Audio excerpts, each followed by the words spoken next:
Thousands.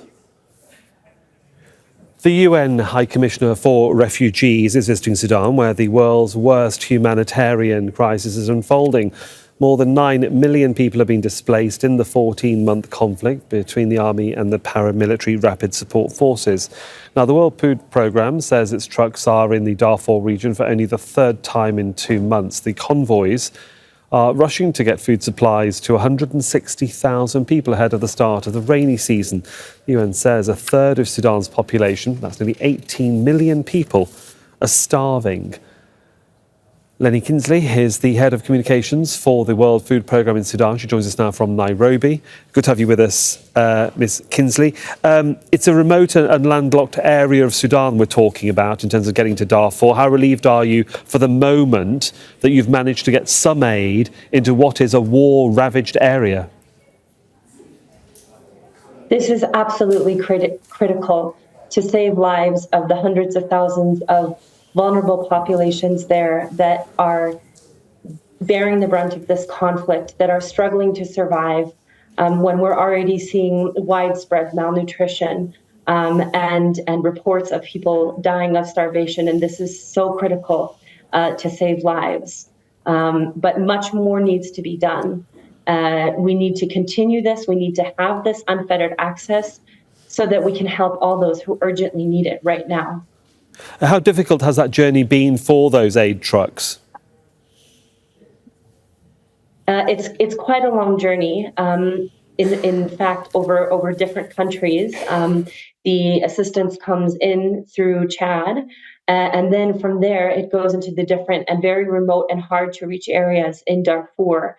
It takes sometimes up to 2 to 3 weeks once trucks cross the border to get to their final destinations in these remote locations. So it is extremely challenging. And what we're really worried about now in the coming weeks is as the rains set in, that many of these roads will become impassable. And that's why it's so critical for us to have that access now so that we can get food in before some of these areas become unreachable. I mean, trying to get the trucks in is one thing. Security considerations are also high on that priority list. How do you have to navigate those terms of negotiating the routes? Because certain parts of the route are controlled by different stakeholders. It is extremely challenging and very, very complex to negotiate access, as you mentioned. There are different parties to the conflict, different armed groups along different routes, many different checkpoints set up. And then given also the connectivity issues in Sudan, trying to reach people that are there on the ground at these checkpoints to get these convoys moving. It's a very, very complicated process. But it's great to see that this has worked and that there is progress in terms of opening up access, especially to the Darfur region and also to Khartoum. Can we talk about the problems medically that people were facing in the Darfur region before the rainy season? Because the addition of a rainy season opens up another Pandora's box of medical problems when it comes to waterborne diseases too. Are those aid trucks that have arrived in the region able to cope with what might be a mini or even a larger medical disaster? So as WFP, the assistance that we have sent in is largely food commodities and also commodities to treat and prevent moderate acute malnutrition. So in that sense, at least on these WFP convoys, there were no medical equipment or medical supplies, but that is definitely urgently needed. And especially as people are increasingly hungry, not able to afford a meal, children suffering from malnutrition will then further have medical complications, which also urgently need to be dealt with. And the humanitarian needs in Sudan are across the board. So the time to step up assistance is now. One other thing about the rainy season, though, and that's another critical time period, is that it's the planting season, especially for staple cereals like sorghum and millet.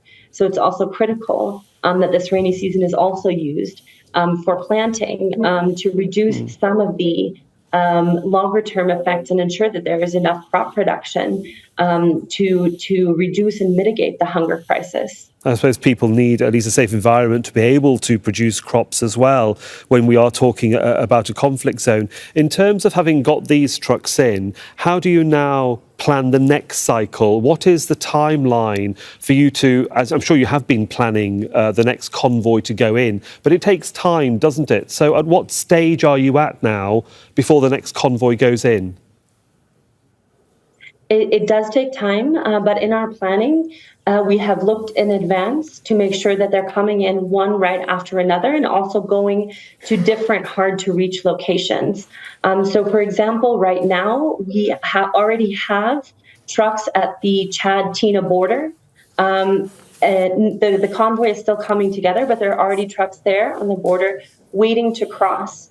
And then to be sent to different parts of the Darfur in the next couple days, actually. And then immediately after, the next convoy is already loading in Abesha in Chad. And we want to have these going in one right after another as quickly as possible. But it does take time because these are large distances to cover across very difficult road conditions.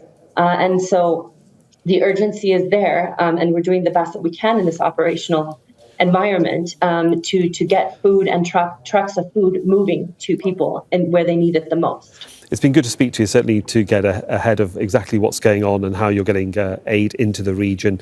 Leni Kinzli from the World Food Programme, thanks for joining us.